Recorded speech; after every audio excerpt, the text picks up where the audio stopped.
passage aussi que je veux vous lire rapidement. C'est dans le livre de Romains 12.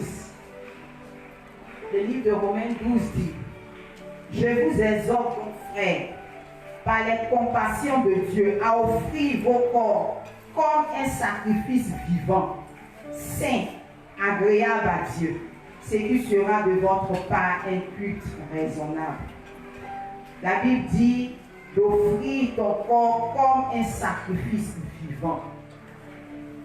Le mot sacrifice, c'est-à-dire que ce n'est plus toi qui vis, mais c'est le Saint-Esprit qui vit au travers de toi.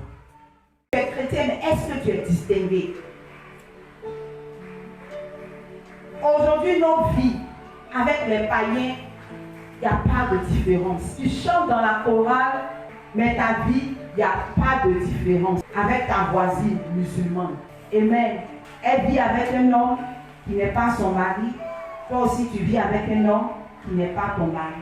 Mais tu chantes dans la chorale. Quand ta camarade commence prendre du vin, toi aussi tu es assis, tu prends du vin. Jésus partait chez les incirconcis, comme on dit.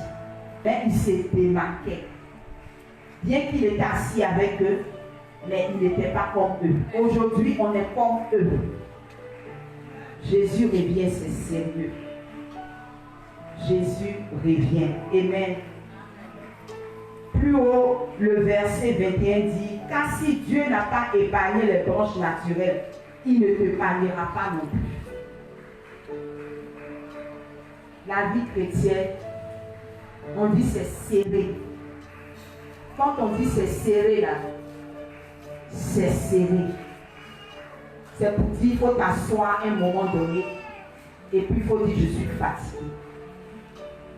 Je suis fatigué de venir à l'église dimanche et puis ma vie ne change pas. Quand je dis ma vie ne change pas, je ne parle pas d'acheter une grande maison, acheter une belle voiture, acheter de beaux habits, mais c'est ta relation avec Dieu, ta connexion avec Dieu.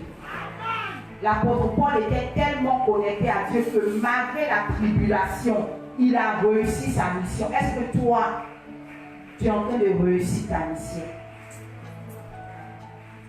Amen. J'ai dit la vraie personne, comme on dit le vrai toi là.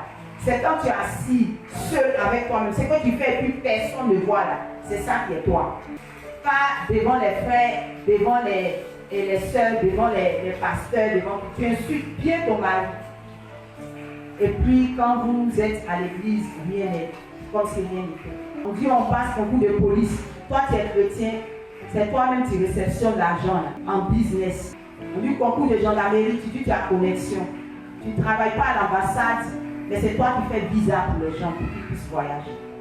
On a trop d'impunité. Je vois des gens qui prient depuis longtemps, ils ont tous les diplômes, mais souvent ils n'ont pas travaillé. Je me demande comment tu as eu ce diplôme.